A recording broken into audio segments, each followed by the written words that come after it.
What's up, guys? Mike B, aka Phony here. This is kind of a follow-up to the last video I did where we discussed what happened to everybody playing WoW, right? We talked about the loss of subscribers in World of Warcraft and things that might be affecting this. You know, like just the industry itself. And it turned into, obviously, who'd have thought it turned into a Guild Wars 2 versus World of Warcraft type discussion. As you can see right over here, there is just an absurd number of comments. So many comments. Just grab this thing and scroll all the way down.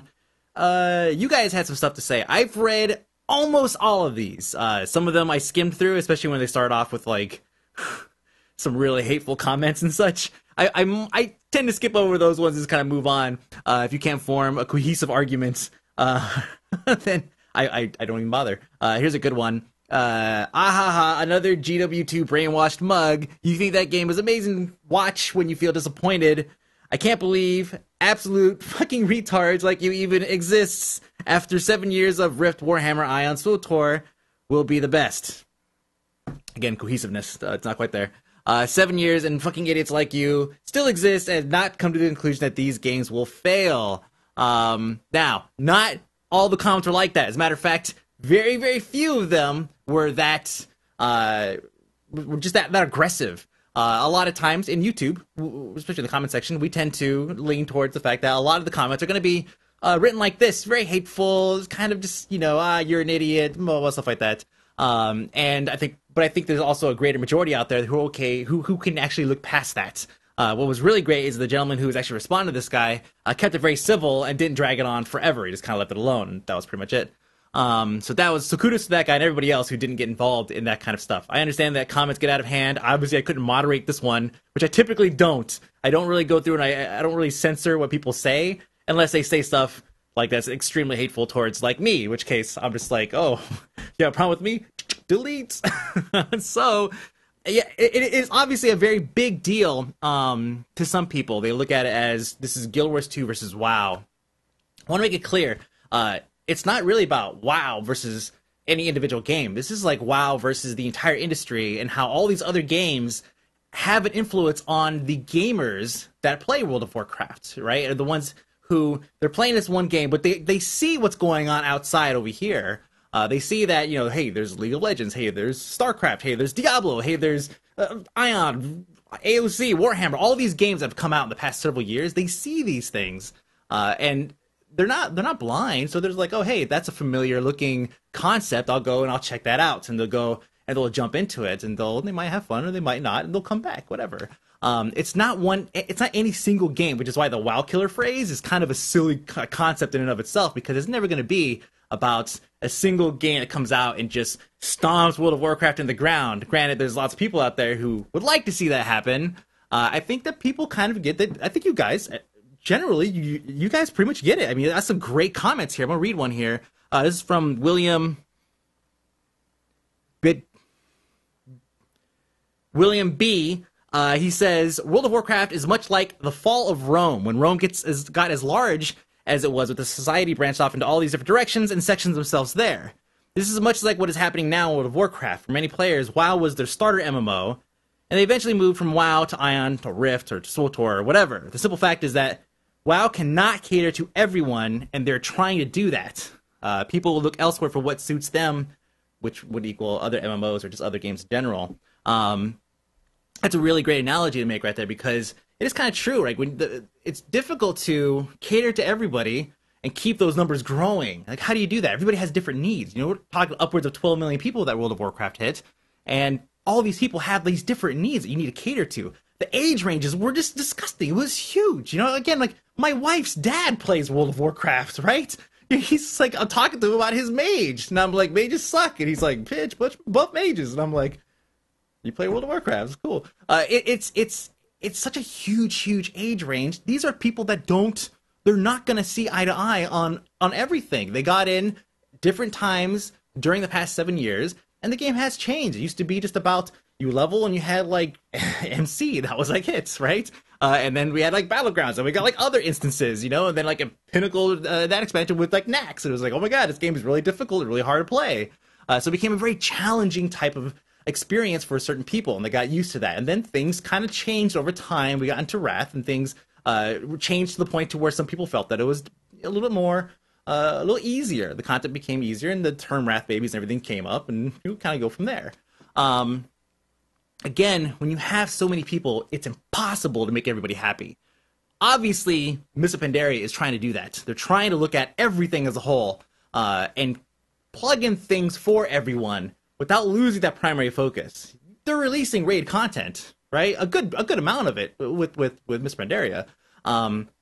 But people don't see that anymore. Initially, it was all about the raids. It was all about you are not prepared, right? It was all about Arthas, and it was all about Deathwing, and now it's like we don't really have a single guy we're gonna focus on.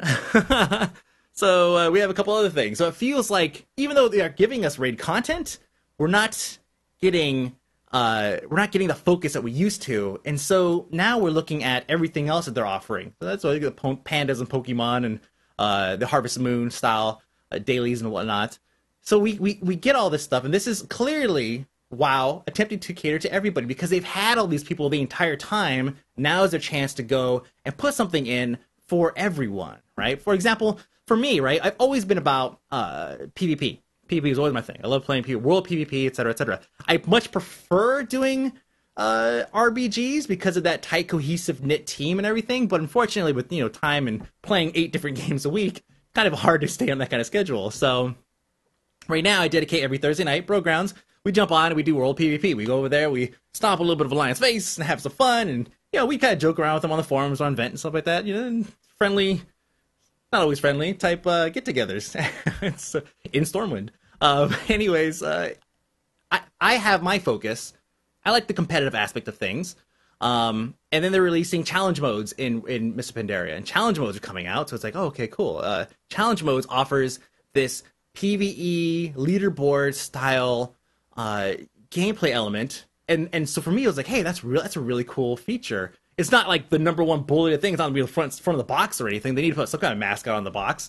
But it's something that they're putting in that kind of piques my interest. Yeah, I'll still go and check out the new PvP maps and everything. And world PvP supposedly gonna get better in Miss Pandaria, but that doesn't necessarily mean that I can't look at something else. And I think that's what they're doing. Again, back to you guys' comments. 600 and some plus comments. Lots of interesting theories too. It's like, look what you could get during the Steam sale, then try and validate spending 180 hours a day to play WoW. I'm sorry, 180 hours to play WoW. While you can't say that it's the Steam sale that's doing it, right? The Steam sale. I'll expand on this comment and say that I do think that with the advent of the indie game movement and how it's increasing, it's huge, right? Indie Royale bundle, Humble Indie bundle. Minecraft obviously helped kind of bring attention to what an indie game was, where hey, this single guy could really make an awesome game. We have Dust, the Elysium, something I forget. Just came out recently, I think on the Xbox Live Arcade. That was entirely written by one guy. Phenomenal looking game. We're seeing this stuff come out. Fez, another great example. Like, we're seeing these indie games come out. They're developed by like 1, 2, maybe 10 guys max that are these really, really awesome games that people are just like, hey, I'm gonna go try that. And so that's taking time away from what you would normally put into like World of Warcraft. Whereas before, when you're bored, you would go and play World of Warcraft because doing anything else would cost you up front like $50, $60. That's just the way it was. You buy a box product, it costs you a lot of money. So it's one of those things. We have the free-to-play thing that's obviously taken off, with League of Legends and all that stuff. We're kind of riding that huge free-to-play movement, changing the face of the industry as a whole, right? And I definitely bundle League of Legends in with, Dungeons and Dragons Online and everything, where they, that whole let's make a game free and make money off of like individual microtransactions and see what happens. And obviously that thing's gotten so huge. The mentality of the gamer has changed from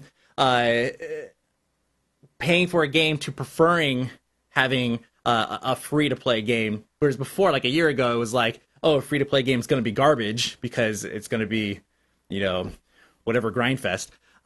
Versus, they feel like they pay for a sub for quality, right? Things have changed.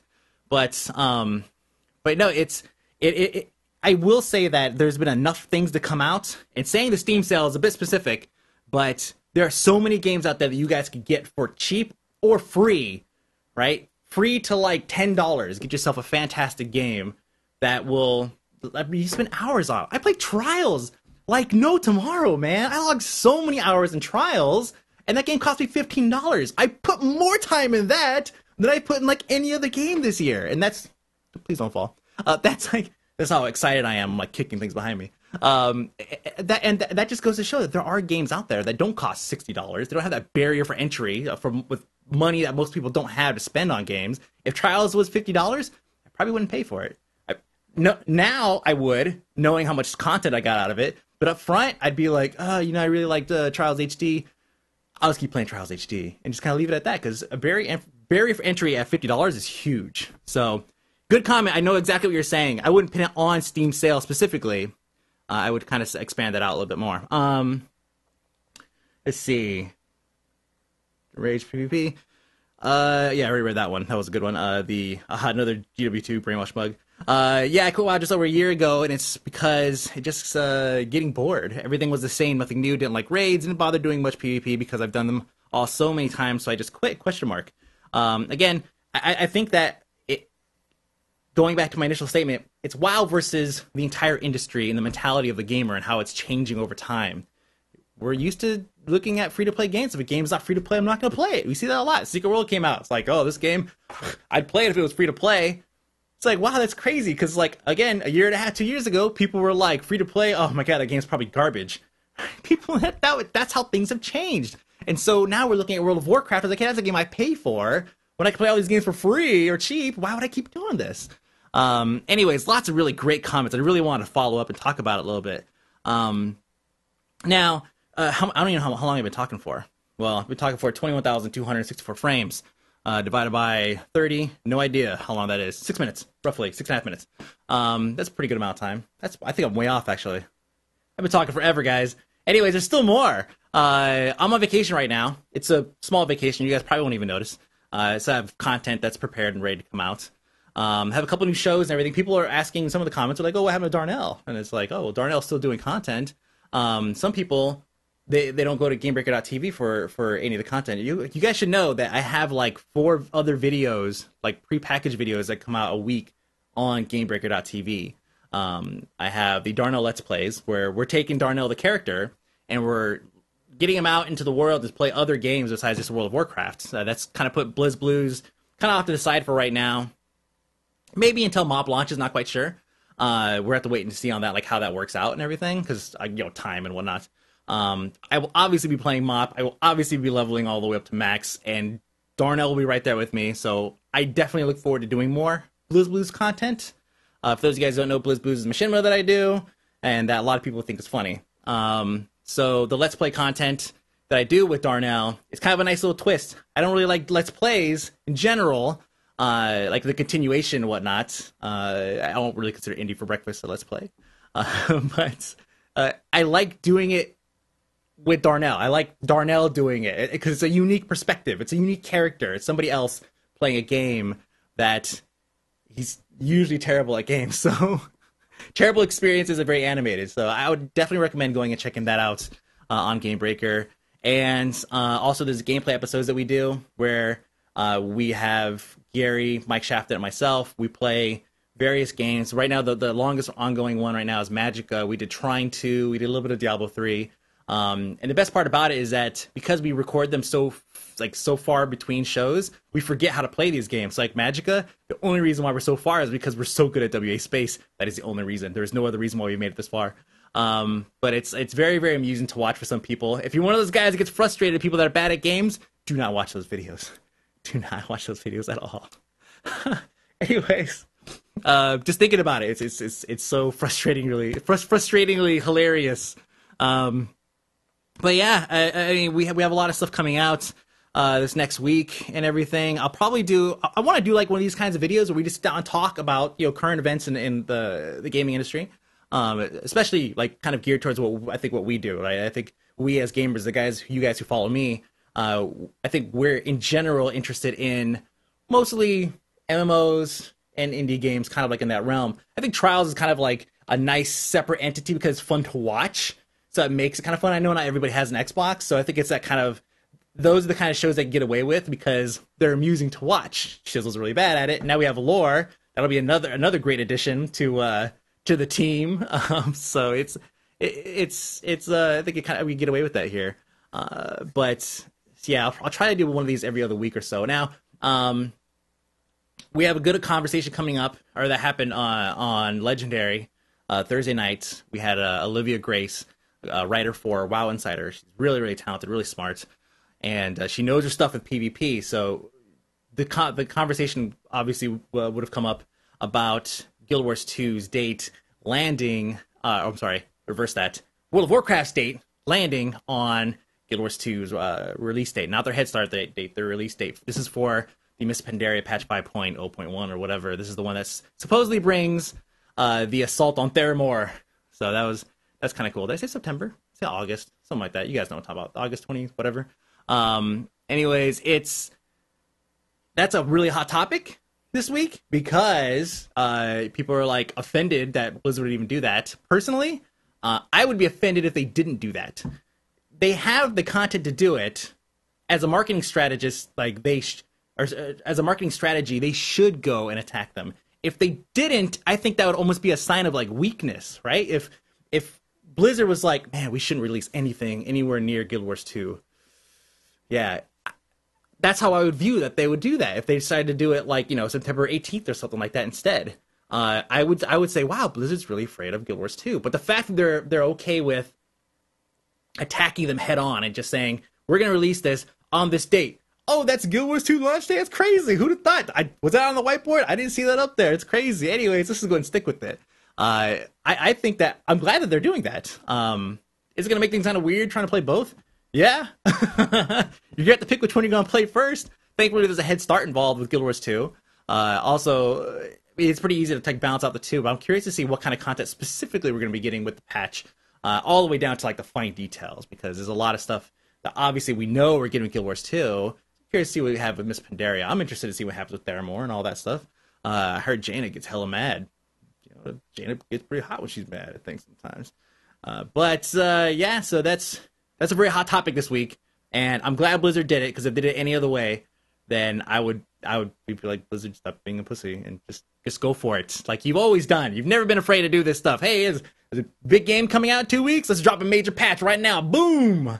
So I'm glad they're doing it. I know it seems weird to some people, but from a marketing standpoint, I think it makes sense, and I think it just shows that they're not afraid to go after it. So hey, great. Also, last thing, for those of you guys who stuck out to the end, I still have a few copies of DayZ. Just never got rid of them. Bought like 7 copies or something like that during the Steam summer sale, and I just still have them. They're just chilling there. Gave away a couple. Gave away the one on Facebook. Right, not everyone liked it, and I said I'd come back and give one away on YouTube. So that's what I'm gonna do. This video, comments below. You guys already put 600 plus on the last one. So what I'm gonna do is, sorry, I'm like rolling my eyes because it's insane. I think the way I'm going to do it is, it's really just a comment, right? Leave a comment. I'll do it like Swifty does. I think he does that, right? Leave a comment below, and then I'll go ahead and pick something out of the mix there. I will hit that person up, the person that gets selected, and if you have your Steam account information, then, or actually mention it in the comment. Just mention DayZ, like, yo, yeah, you're interested in a copy of DayZ or something like that. If you don't mention DayZ, then I'll skip over you, because I don't want to hit you up and be like, hey, give me your Steam ID, because it's a Steam copy of DayZ, or Arma 2, technically.